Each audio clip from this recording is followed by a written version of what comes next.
to have him with us tonight. Ladies and gentlemen, David P. Fisher.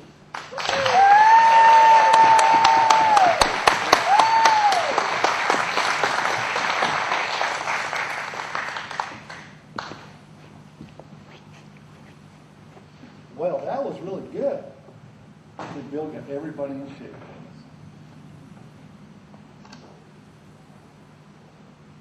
Fences, the greatest consumer of man-hours on any outfit.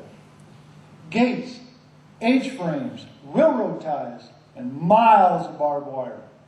Corrals, pens, and alleys. And what do they all have in common? Posts. Zillions of fence posts. And we're not talking about driving steel T-posts, but wooden. Dig a big hole in the ground and put them in, one at a time, posts. So who wants to dig down many post holes? Especially when you can buy them ready-made. Or so the new hands are told. But watch out who you send into town, because it just might come back to bite you.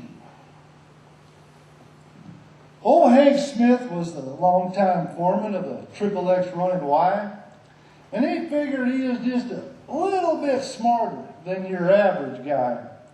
They liked to pull pranks on the new hands who had just signed on the place, and then laugh and howl in pure delight and say, "Gotcha," to their face.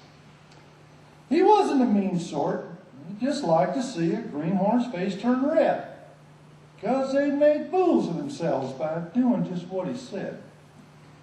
The boys longed to pull one back on Hank. Oh, but it had to be perfectly wired, because he didn't like jokes played on him, and no one wanted to get fired. The chance came when Billy signed on, greener than new spring grass, and Hank's eyes lit up with mischief. Oh, there's no way he could let this pass. He put Billy to building a round pen for keeping in the mares and foals, explained the job, and then told him to go into town and pick up a load of holes. Hank hid his grin as the poor guy started to panic, not knowing what to do. He had no idea what the boss was talking about. Then Hank just let him stew. Being the first day on a job is tough, especially when you don't know the biz.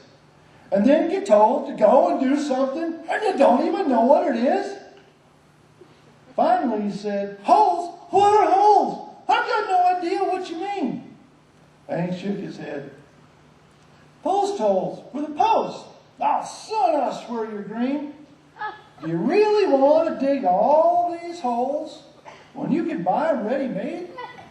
Now, go on down to the Big M and tell Bing that you only want #1 grade." Now, Hank headed off for the north end, and he'd be there most of the day. So a couple of the boys stopped poor Billy before he could drive away. They told him about Hank's prankster jokes and how he was set up to be the fool. But they had a way to fix him. And the boys all agreed the plan was cool. They sent Billy into town to see Andy Bing and get him in on the plan. Then they got out the gas-powered auger, and in no time, the post holes were ran.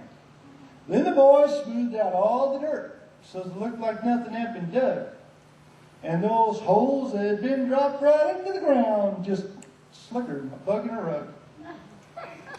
Well, later that day, Hank came driving on down, and all set to laugh and enjoy his joke. But his jaw was slack to see Billy sitting in the shade, drinking on a Coke. Oh, he slammed the truck door like he was mad. And then he started looking around. How could there be all those perfect holes without a clod of dirt on the ground? Billy waved. "Hey, thanks for telling me about those holes. Oh, they really are the thing. And these ain't no foreign holes, but American made." Well, at least according to Bing. He said they just got the shipment in. Oh, they were going like corn dogs at the fair. And they were a little spendy, but they're worth it. I knew you wouldn't care. Hank just stared at him.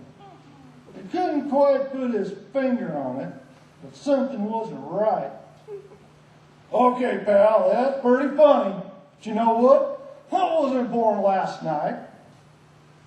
Then Billy went to acting all nervous. But I did what you told me to do, exactly without fail.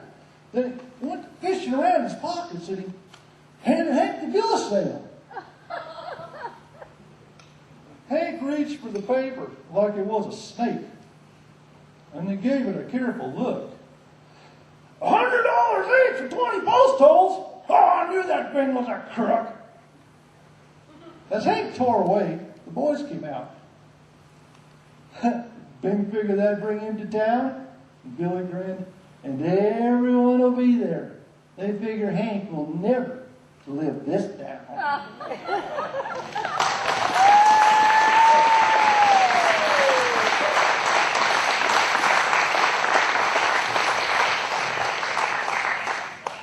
Thank you. I couldn't have got a better applause if I'd thrown money out there. Oh, okay. I got a bill of sale. The life of a cowboy doesn't always lend itself to a high degree of cleanliness. But then, he's not opposed to it either. Any hand who won't take a bath is likely to get some unwelcome help with one. But then, again, there just might be a reason for it. Things are not always as they appear.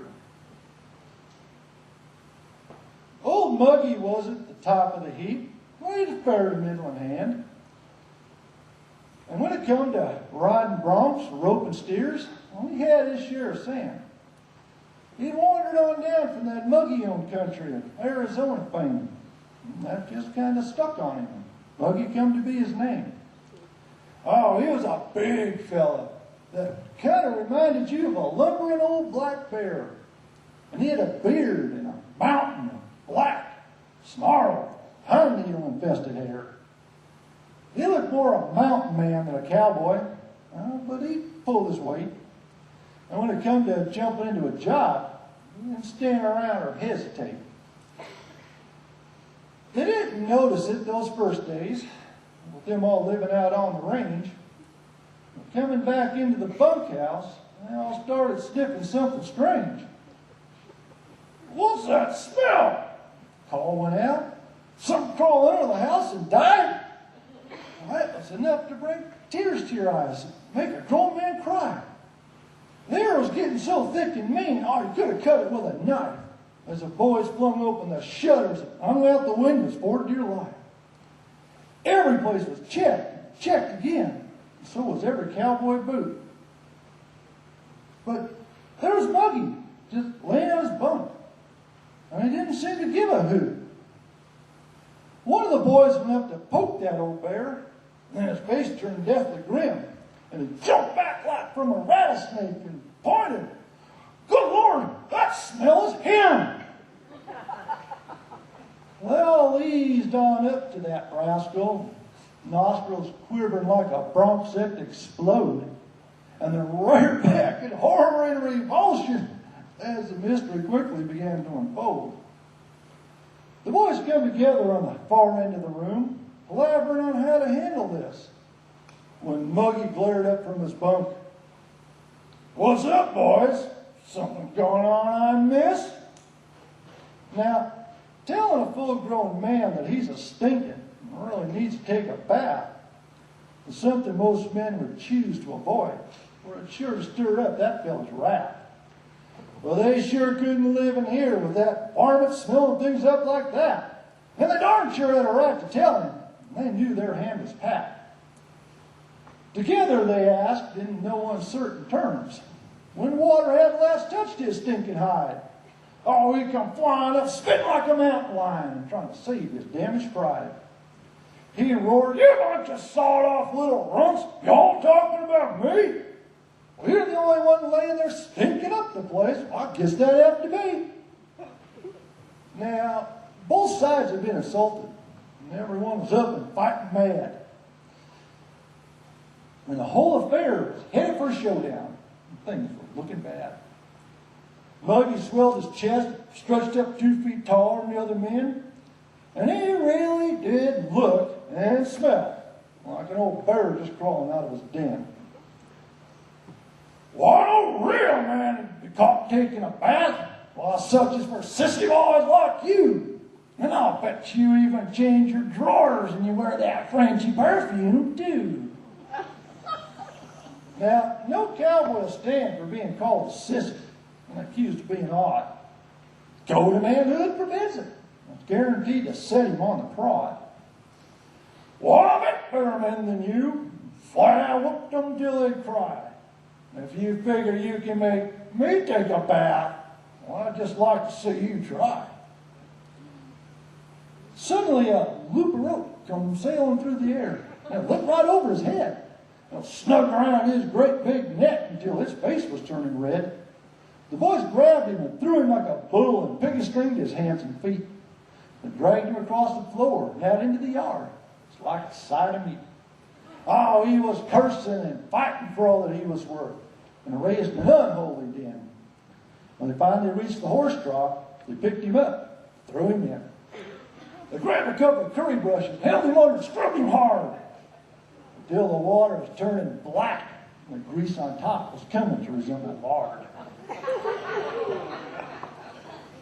The next thing the boys knew, it was old and Muggy's nasty old dirty duds. And they looked at each other confused and wondered he was still under the suds. So they went to fishing around until they caught a hold of something and pulled it up. But what it was, they weren't quite sure. But it was kind of like a little half-drowned pup. Then with a shock, they realized it was Muggy. Oh, but it didn't look like him at all. While all that dirt scrubbed off of him, that varmint was only 4 feet tall. He stood there lost inside his long johns, making some kind of sound. And all that hair was hanging on him and reached all the way to the ground. Now, Muggy was the only one that went in there. Though it had to be him, all right. That sure wasn't the same man that went in there all bellering and wanting to fight. Well, his fingers lost inside his sleeves and pulled that hair from out of his eyes. Then he started into cussing them until they reminded him that he was much reduced in size. The boys went to laughing and wondering if they should keep it or throw it back. Oh, he growled and was slogging on back to the bunkhouse, leaving behind a muddy track. Now, Muggy never calls anyone a sawed-off runt. He don't acting all tough no more. And every Saturday, he takes his bath, because they sure don't want another like he had before.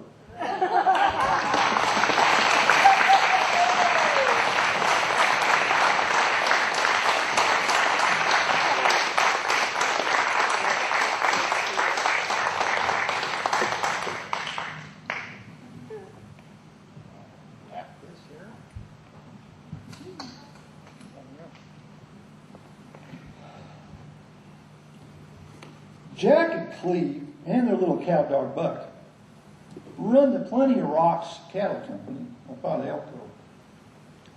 Jack is a crusty, cranky old cowboy, and Cleve's just the opposite. He's always seeing the silver or dollar bill green lining in everything. He's always coming up with some new idea for making them rich men. Well, this time he's gone a little too far. And his old partner, Jack, is about to lower the revenge boom on him. Come on along and watch while Jack tells you about it.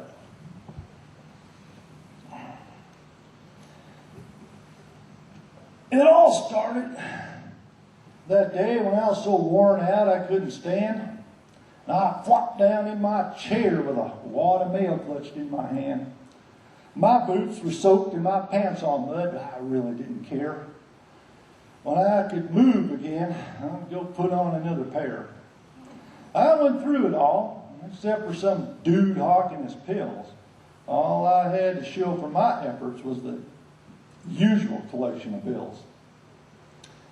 I was in a pretty bad mood, feeling all beat and sore, so I just flung the mess in the air and left it scattered on the floor. Cleve came in and looked at that mail laying all around. And he eased on by and glanced at me. He never made a sound. He picked up one that said second notice, and another saying, "You better pay."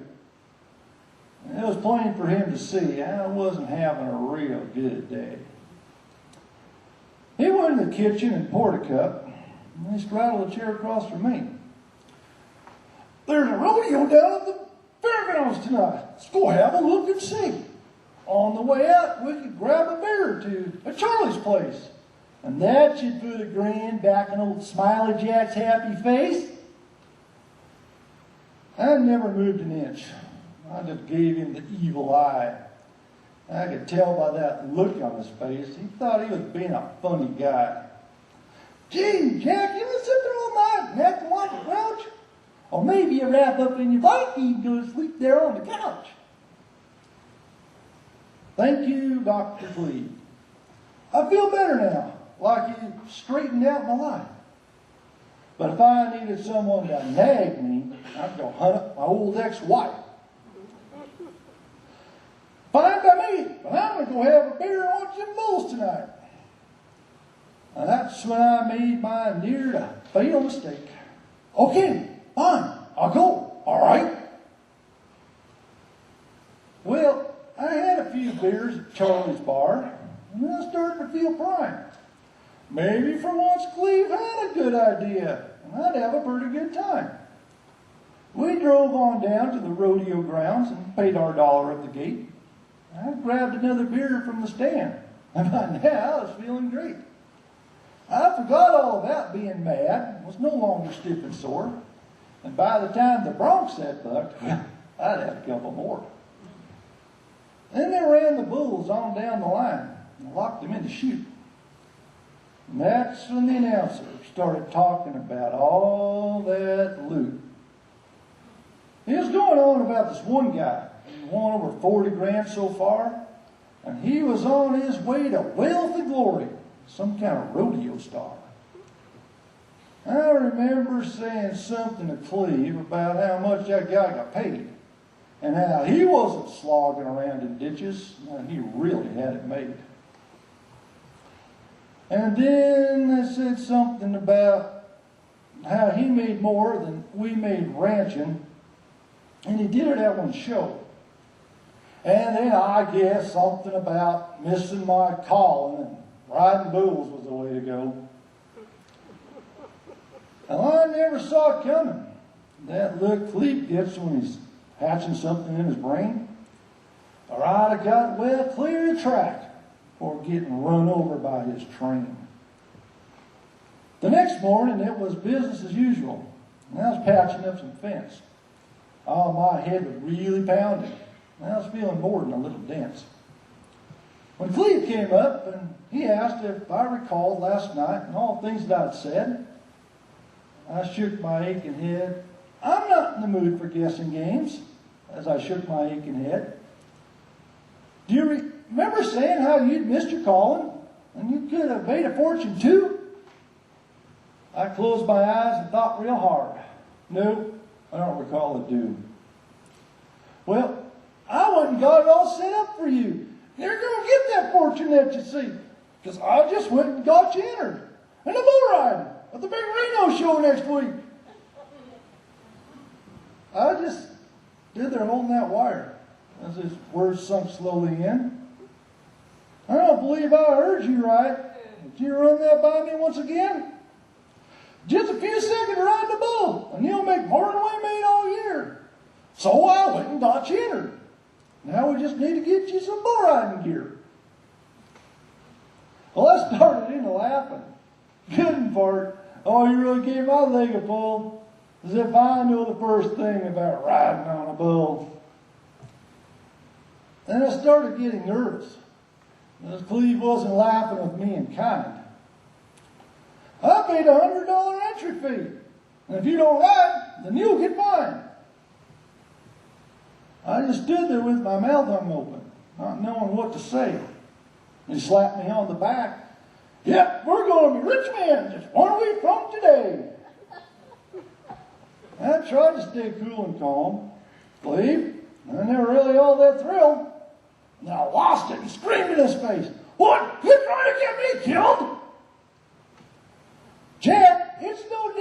riding broncs, and you brought plenty of those. You just gotta stay in the middle, whichever way that critter blows. If you can ride a bronc, you can ride a bull. I don't see how it really matters. This broncs ain't got horns 8 feet wide, moves like turkey bladders.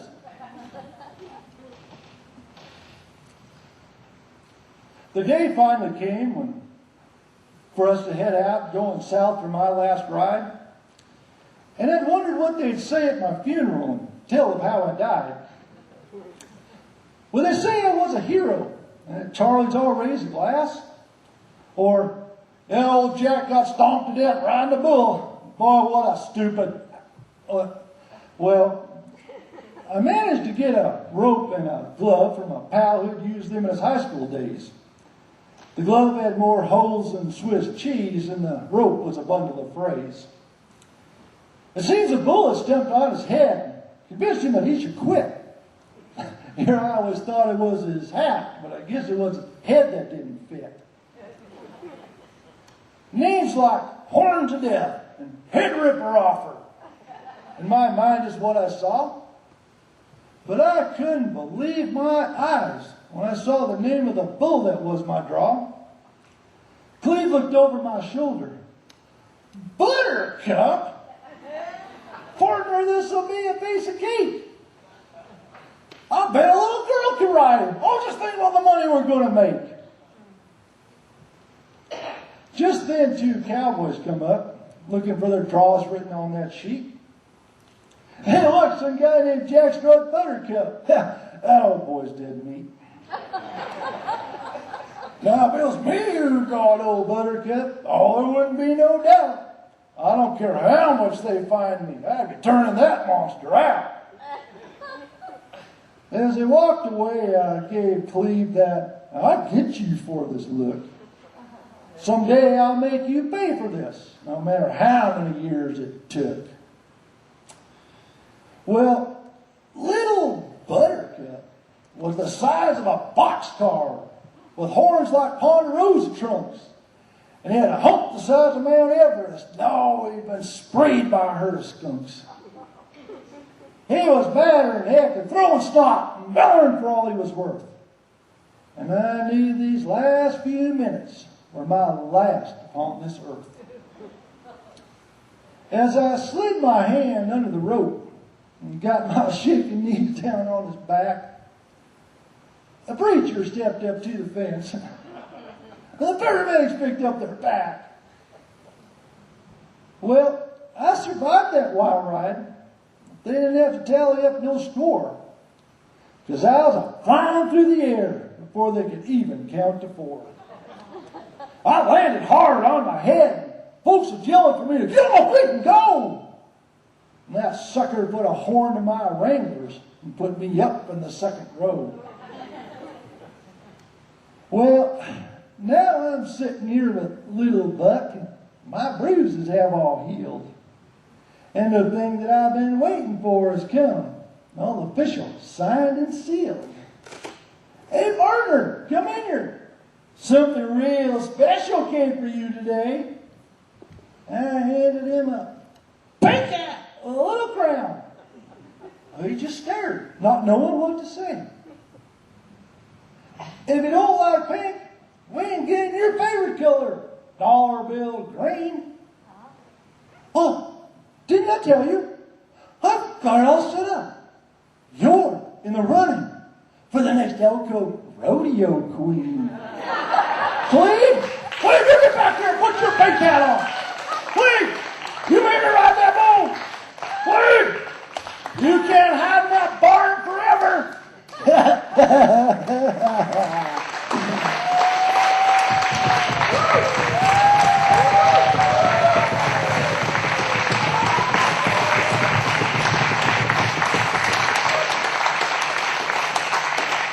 Thank you. It's just like in rodeo, you know. Sometimes you get an 80-point ride, and sometimes you get the head dove into the ground. Hey, I just got my head dove into the ground.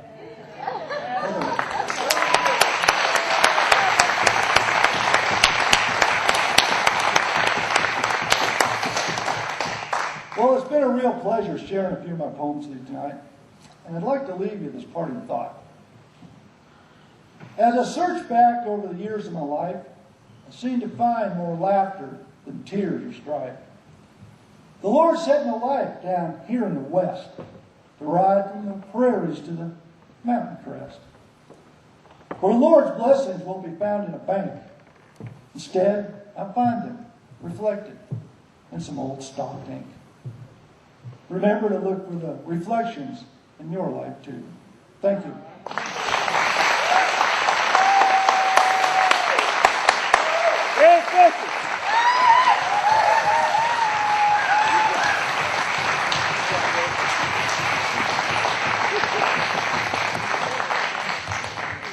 That's a tall drink of water, isn't it? That's the one thing I enjoy about these cowboy poets. They get everything on their sleeve, you know, and there's no hiding it. They come out here, might as well be naked. The rest of us, you know, we get pulpits and stuff and all that stuff to hide behind and everything written down. You know, I see cheat sheets sometimes when we do cowboys, you know, I get things laying on the ground, that kind of stuff. But, anyway, let's thank Dave one more time.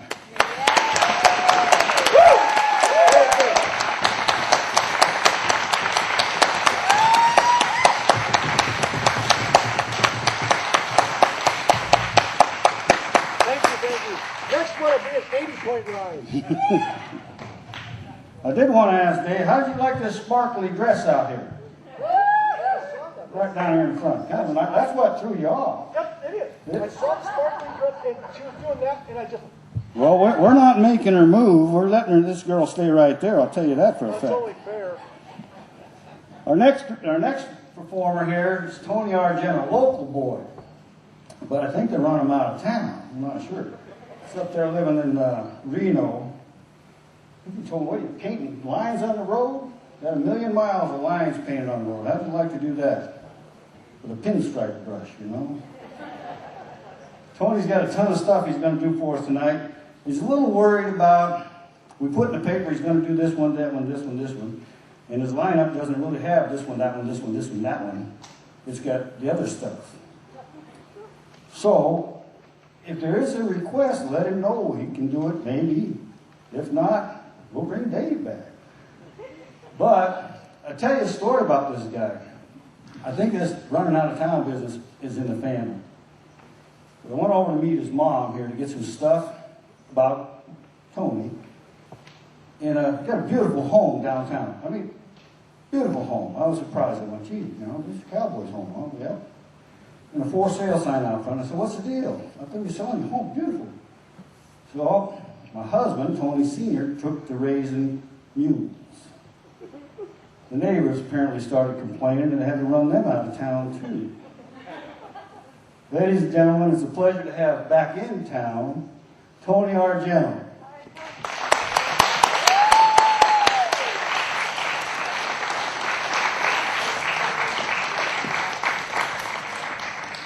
He's going to be jumping around a little bit.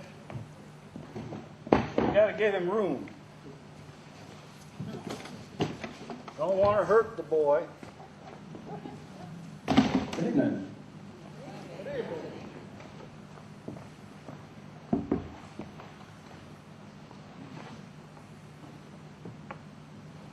All right, you folks got your seatbelts on?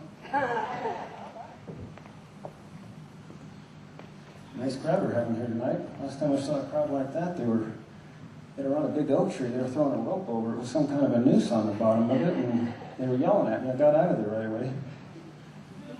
You see a lot of familiar faces here tonight. Hi, Mom, Dad. All right, before we get started here, first thing I'd like to say about cowboy poetry, there's 3 kinds. There's those people that like cowboy poetry, and there's those people that love cowboy poetry. Thank you.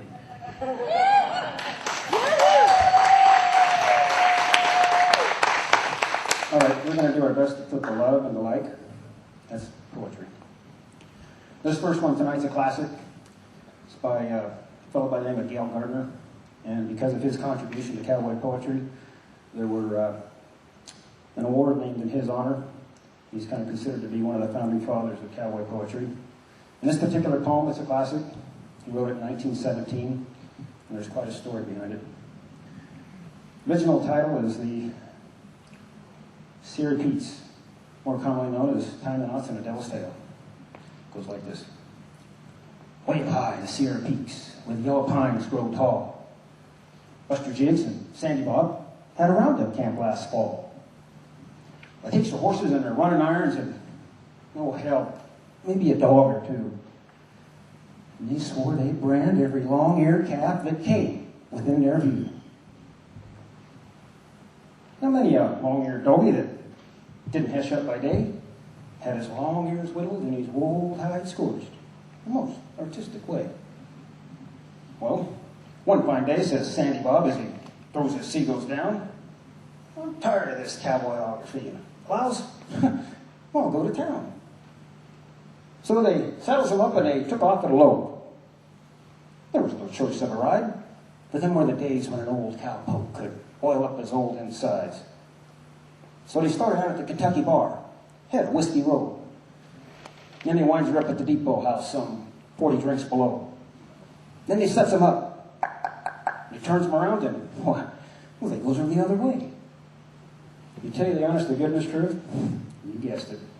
Boys got drunk that day.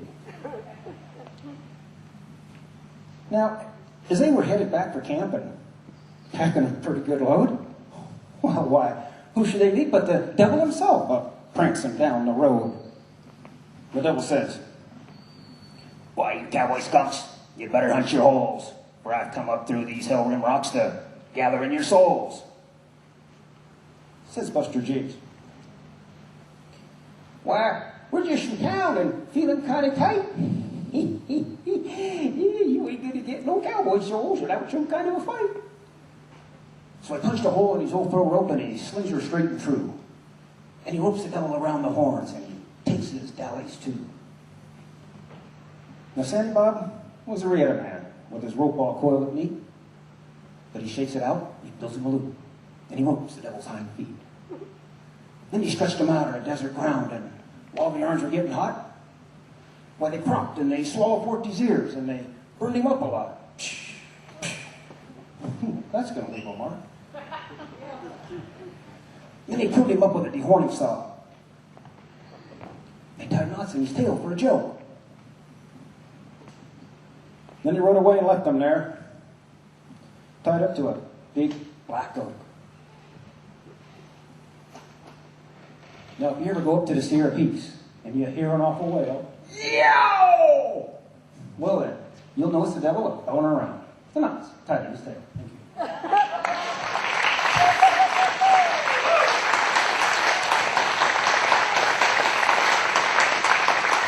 Oh, there you are. Okay.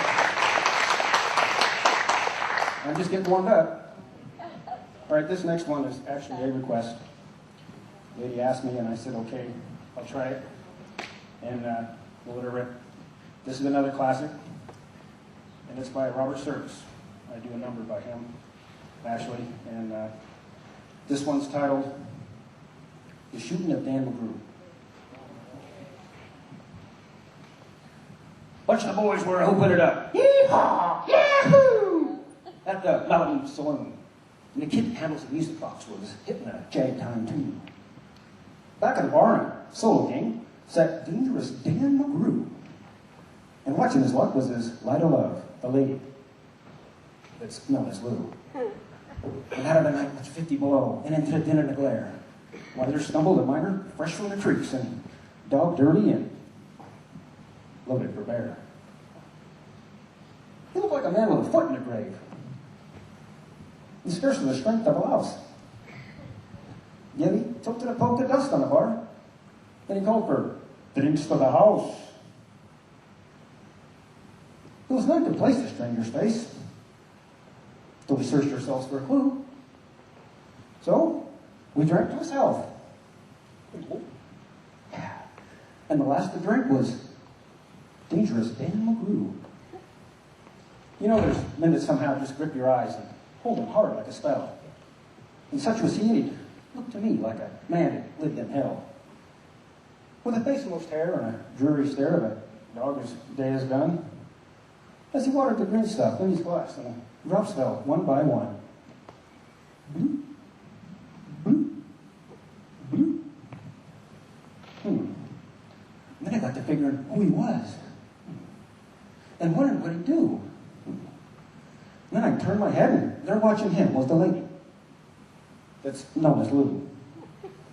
Then his eyes went rubbering around the room. Boing, boing, boing, boing. And he seemed in a kind of a daze. Till at last, that old piano fell away with his wandering gaze. The ragtime kid was having a drink. There was no one else on the stool. So the stranger, he stumbles across the room and he flops down there like a fool. In a buckskin skirt. It was glazed with dirt. He sat and I saw him sway. Then he clutched those keys with his talon hands. My God, but that man could play. Were you ever out in the great alone when the moon was awful clear? The icy mountains, they hemmed you in with a silence you most could hear. With only the howl of a timber wolf. You camped there in the cold? A half-dead thing in a stark-dead world. Clean that but a muck called gold.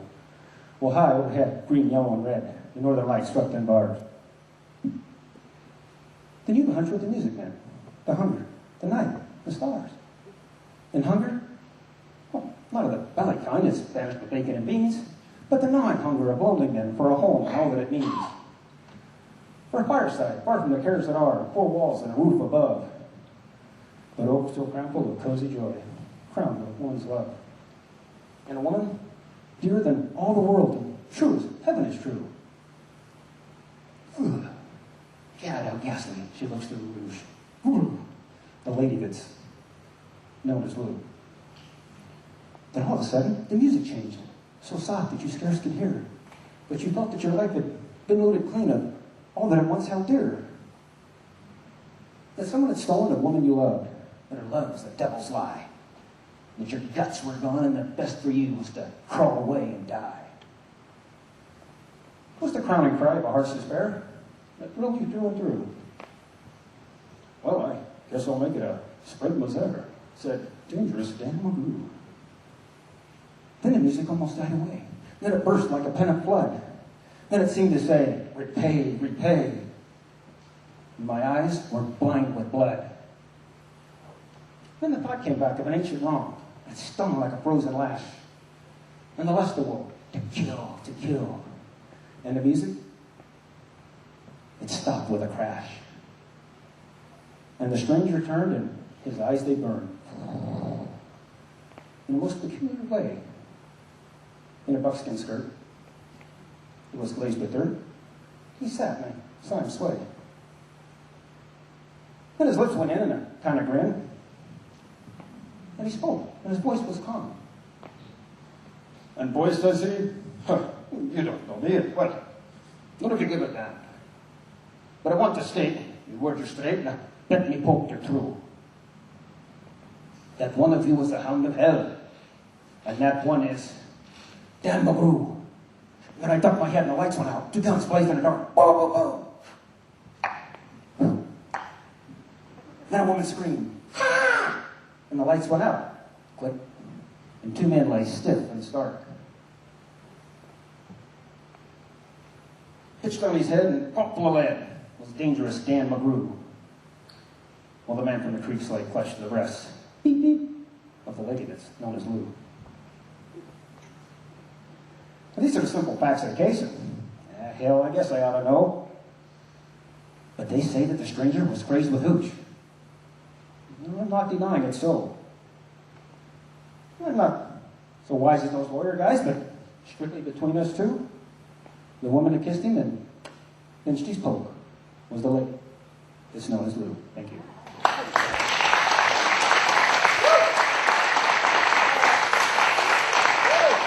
Thank you, actor.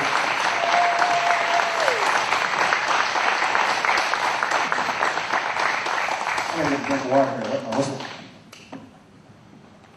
Sound effects. Thank you. I'm Italian and all this stuff works for me. Now, is this the bottle in front of me or frontal lobotomy? Okay. This next one by a gentleman I'd certainly like to meet one day. His name is Baxter Black. And he was at the first Cowboy Poetry Gathering in '85. and I do a number of his also. This one is called Talk About Tough. And before I start, I'd like to give you kind of a little scenario here so you know what we're talking about. It's in a bar on Friday night. These old timers have been in there for quite some time, and just so happens they're all bragging up on these cowboys. How rough and tough this one is, and how root and tootin' that one is, and what kind of a waddy this one is. And pretty soon, this old codger, I heard about enough. He pipes up and he says, "Now I'm tired of you cowboy varmints bragging about cowboys, toughest you've known." Because the first liar, "You don't stand a chance, boys, because I knew one tough to the bone." He come up from somewhere in Kansas, and the truth is hard to dislike. Because they weren't really mean, just hard-headed. They called him P. Williker Mike. When the weather got down below freezing, why, he'd never cover his ears. So now each one looks like a knothole from the feces that broke off through the ears.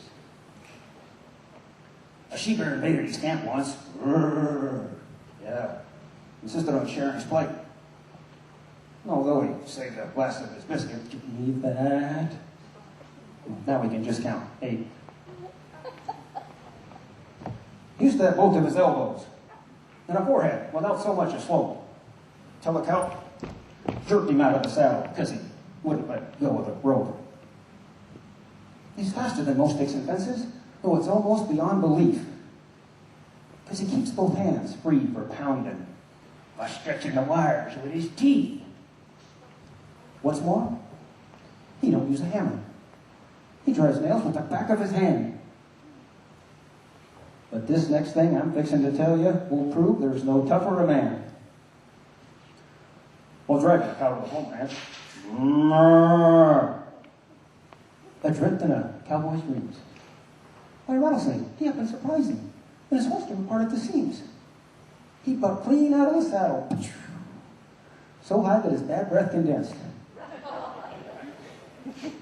And he come down a custom. "Oh, you like it?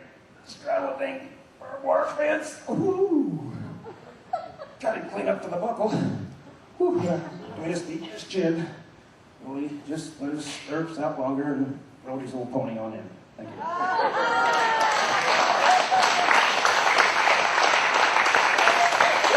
All right, glad you like it. All right.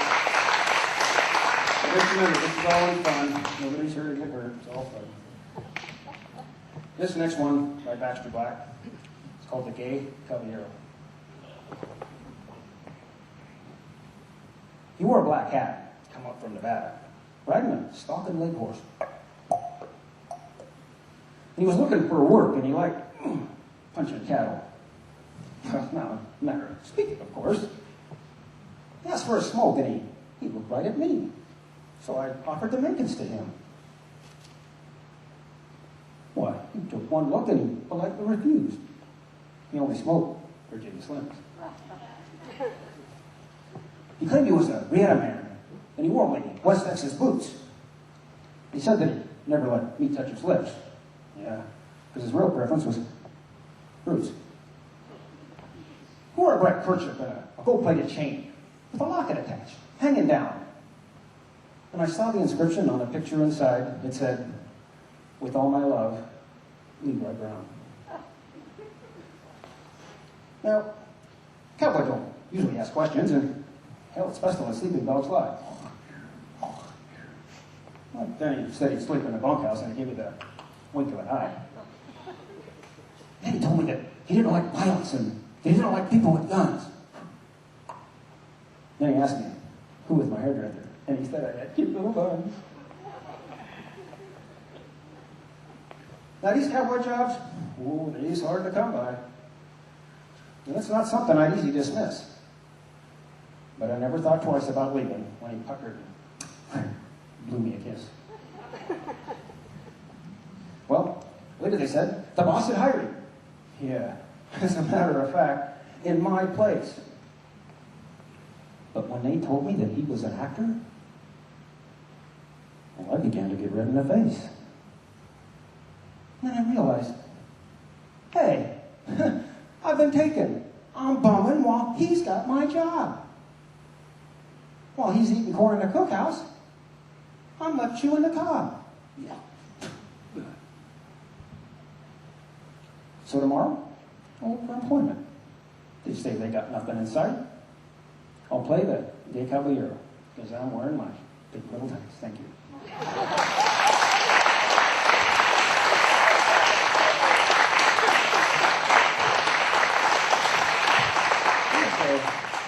So I'm just here trying to prove him right. Okay, thank you. Okay? All right. These next two I like to call the Terrific Twos, and they're by a gentleman who I really wanted to meet. Unfortunately, passed away in 2003. His name was Sonny Hancock, and he had a lot to do with the beginning of the Cowboy Poetry Gathering in '85 in Elko, and he started numerous others throughout the country. Because of his contribution to cowboy poetry, like Gail Gardner, there's an award named in his honor.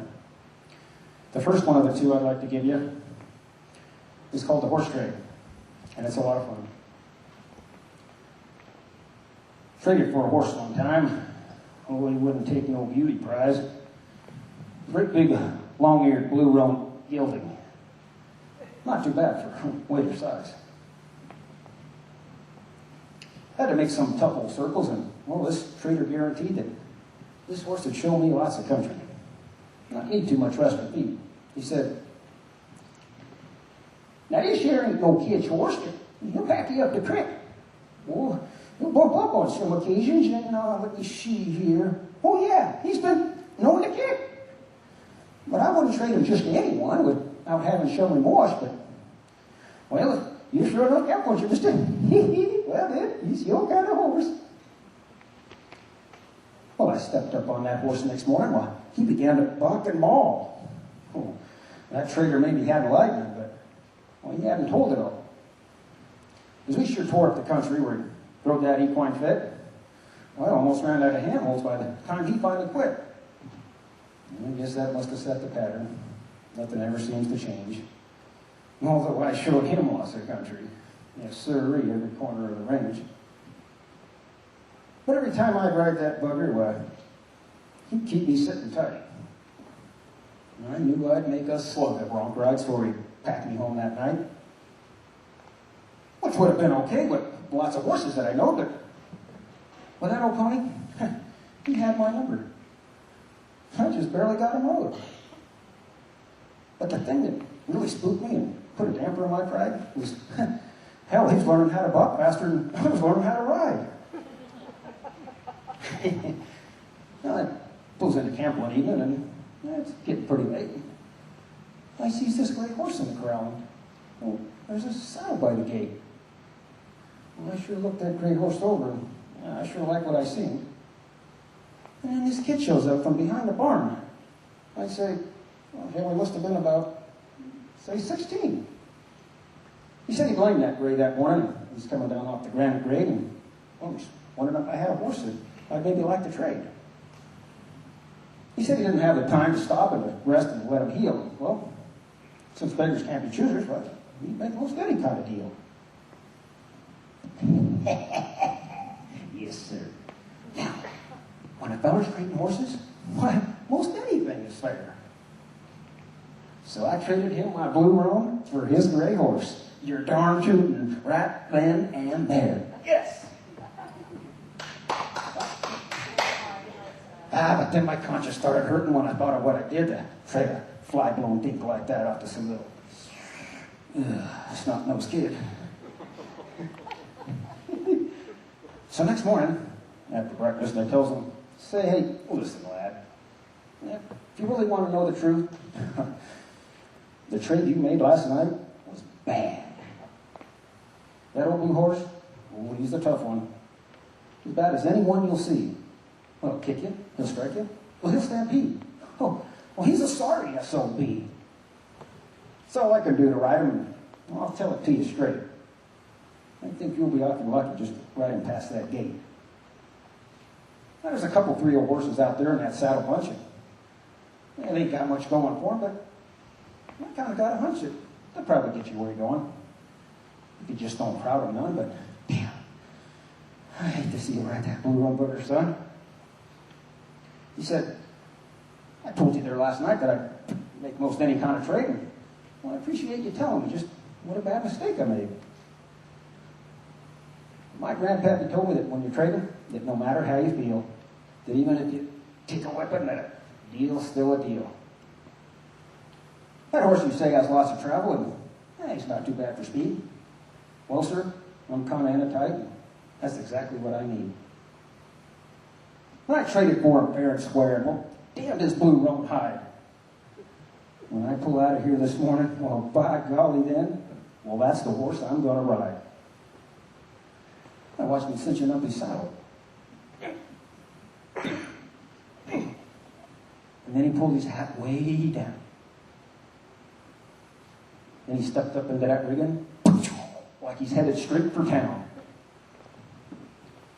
He stuck both them spurs up behind them old blue shoulders, got that blue roan's hair flying. And then he tipped his head straight back and he screamed, "Whoa!" Just like a hungry mountain lion. Now, you know, I've heard a lot of stories about the bucking horse ballet.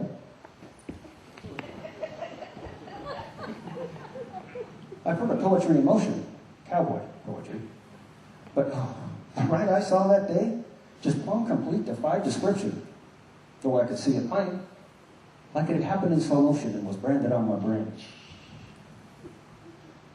I don't suppose I could explain it to you. Hell, even if I tried. But the only thing that I can say was, holy smokes, that kid could ride. Huh. He just sat there plumb relaxed, like he's laying home in bed. Well, ever jumped that pony, mate? Well, the kid, he's half a jump ahead. When it was over, I decided, yeah, I can learn a few things still. And I said, son, I'm awfully sorry I misjudged your riding skill. He just said, "Oh, shucks, that's okay, mister," as he started on his way. But if you think this horse can buck, whoa, whoa, boy, oh, nice horsey. Don't put your saddle on the grave. You're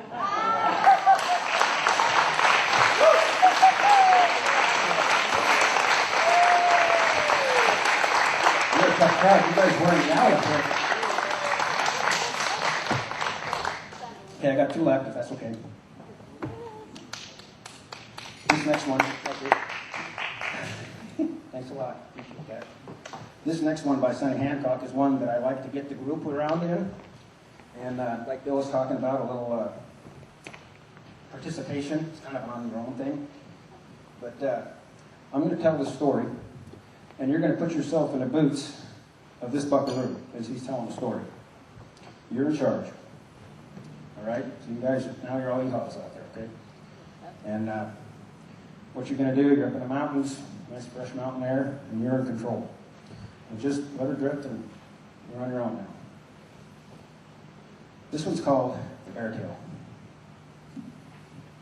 I was up in the Sycam Black Hills camp, working for Old Z Cross. But this was my piece of country. I was cook, crew, and boss. The afternoon of that year was coming on, as I recall. I mean, it summer hit the cat rock. Slid right down to the fall. Days warm and pleasant, and the nights was kind of short. I had a nice snug little cabin to keep the cold wind out of my tarp. The aspen trees was turning yellow, and the bees was buzzing around the hive. And well, it was just one of them there days when it felt damn good to be alive. So I'm riding along that morning, looking out from beneath my hat, and I thought I'd make a little circle down through Silver Dollar Flat. Maybe he ran me some big select yearling with the address of this here farm to his cloak. Lord knows that short leader never at most that broken arm. So I'm kind of moseying along, riding down through this little open draw. When I came around the corner, whoa! I was amazed at what I saw. Well, I pulled my horse up. Whoa, damn it, whoa! And I just sat there a-gawking. Yeah, well, my eyes went plumb agog. Because there's a whole brindle he-bear digging ants out of a log. My heart was pounding. I couldn't get enough air. but I knew I'd never have a better chance to rope myself a bear. Well, I was trying to jerk my rope down because my horse, he began to dance. That old Bruin, he hadn't seen me. Well, he's still busy digging ants. So I tied my rope hard and solid, and I said a little prayer. Then I let out a cowboy war whoop. Yee-haw! And I built right for that bear. Well, the old beast heard me coming, and he beat it for the trees. They weren't no massa growing on them, but he sure did split the breeze. But I pulled in right behind him, like that Bible story told. I cast my bread upon the water. Ooh-wee. It'd come back 1,000-fold. Well, I pitched the slack right at him, and I turned my pony knee. Then I heard a grunt as he hit the ground. Thud, as I jerked him off his feet. Then he tore towards the timber. Yeah, get up, come on. Yeah, just the way it should be done. You know, there wasn't nothing to it. Yeah, this roping bears was lots of fun. Down the timber, I got busy dodging limbs and brush and such. And, well, I hadn't had much time to check up on my cargo very much. I was going to start by breaking him to lead, or at least that's what I hoped. Next time I checked, ooh, there that old bear come, hand over hand. Pop, pop. Right up my rope. Well, now, he sure started looking different, so I tells him, okay, Bruin, I'll just start paying a little more attention to this little job I'm doing. Yeah, I'll just zig and zag and circle some. Now, you just follow me. Yeah, because you're about to meet your maker on some big old jack pine tree. Well, I zigged and zagged and circled, but seemed to no avail. Why, next time I checked, well, Teddy, he's right on my horse's tail. And about that time, why, my old pony made a funny little jump. And here that old bear come. Right up my rope and right across his rump. Well, I yelled and swallowed and hollered, and I slapped him with my hat. That old bear, he's plumb determined. Well, it's right up here, where I'm at. Now, you know, I've known a lot of people in the hills and on the plains, and no one ever told me I was overblessed with brains. Damn, 7 years of high school, down the tubes. But it didn't take no Einstein with no special high IQ. Nor no call from God to tell me what that old bear was going to do. And I know a coward's way out was a bad one. Well, most anybody's book. But that's the only route left open now, so you guessed it. That's the one I took. So I just bailed off and checked her to him, but big rock would fall, and old boy said, looks to me like you just bought her all. Now, as they went crashing through the timber, why, I realized, of course, that, hell, I just lost a damn good saddle. And the company lost a horse. Now, how's a man supposed to tell it? The boss is standing there that took a plumb good horse and saddle and just got him to a bear.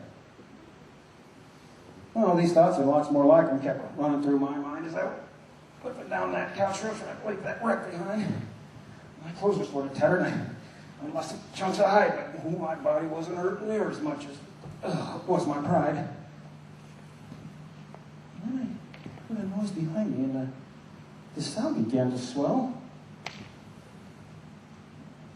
Back the way it just came from, and I wondered, well, what the hell? Then I looked, and I sees my pony coming, stepping lively down the slope. And that old bear, he's up in my saddle. Got a loop belt, swinging my rope. Thank you.